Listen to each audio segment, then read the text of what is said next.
విద్యుత్ శాఖలో అవినీతి జలగా అధికారి చేతులు తడుపుతేనే పనులన్నీ చకచక బడాబావులకు నియంత్రికలు సంబాలు అప్పగింత లక్షల్లో లంచం తీసుకుంటున్నట్లు ఆరోపణలు.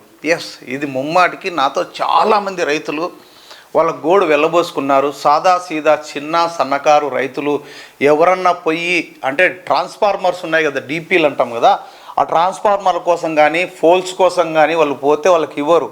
బడాబాబులకు డబ్బులు చేయి జరిపిన వాళ్ళకు రికమెండేషన్ ఉన్న వాళ్ళకు మాత్రమే ఇవన్నీ పనులు జరుగుతున్నాయంటే చాలామంది రైతులు నిజంగా ఇప్పటికి కూడా చాలా బాధపడుతున్నారు. అసలు ఏం జరిగిందని ఒకసారి ఈ కథనం అంతా ఒకసారి చదివి వినిపిస్తా. కళ్యాణదుర్గం విద్యుత్ శాఖలో ఓ అధికారి అవినీతి తారాస్థాయికి చేరింది. ప్రతి పనికి ఓ ధర నిర్ణయించి వసూలు చేస్తున్నారు.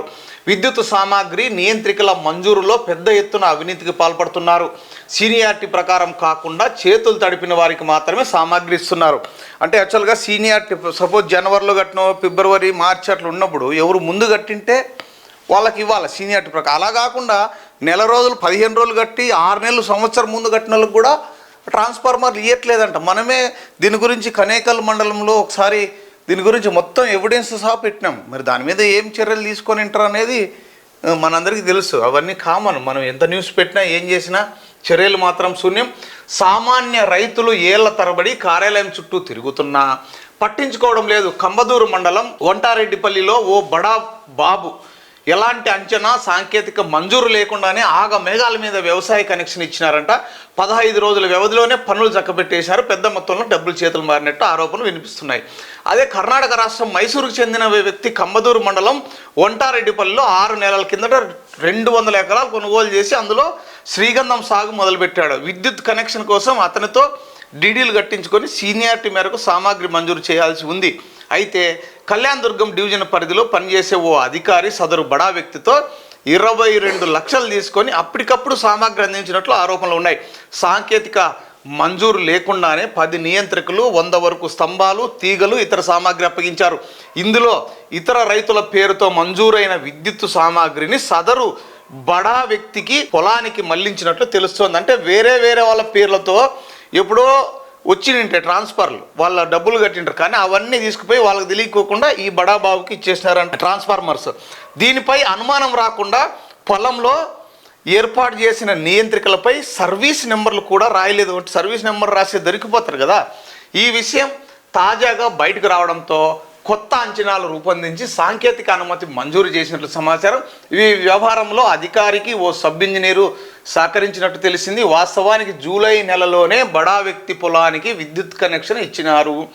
ఇప్పుడు అవినీతిని కప్పిపుచ్చుకోవడానికి కొత్తగా సామాగ్రి మంజూరు చేసినట్లు రికార్డులు తారుమారు చేసే పనిలో నిమగ్నమైనట్లు తెలుస్తుంది. వాస్తవానికి శ్రీగంధం సాగుకు కమర్షియల్ కనెక్షన్ ఇవ్వాల్సి ఉండగా డబ్బులు తీసుకొని వ్యవసాయ కనెక్షన్గా నమోదు చేయడం గమనార్హం.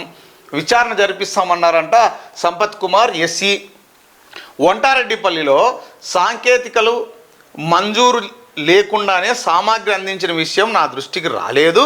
నిబంధనల మేరకు సీనియారిటీ మేరకే నియంత్రికలు అంటే ట్రాన్స్ఫార్మర్స్ ఇతర సామాగ్రి అందించాల్సి ఉంటుంది. దీనిపై క్షేత్రస్థాయిలో విచారణ జరుపుతాం. తప్పు చేసినట్లు తేలితే కఠిన చర్యలు తీసుకుంటాం. ఇవన్నీ అయ్యేది కాదు, పోయేది కాదు.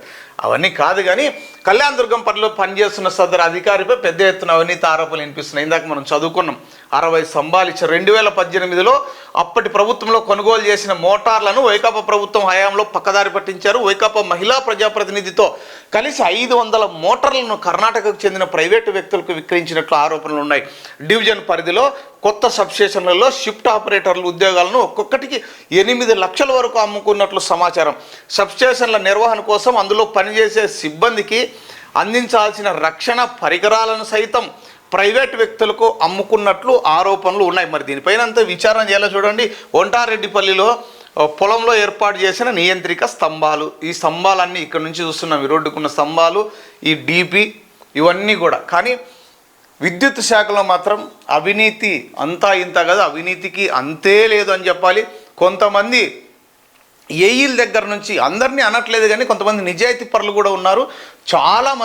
చాలామంది అవినీతి బురదలో చిక్కుకున్నారు.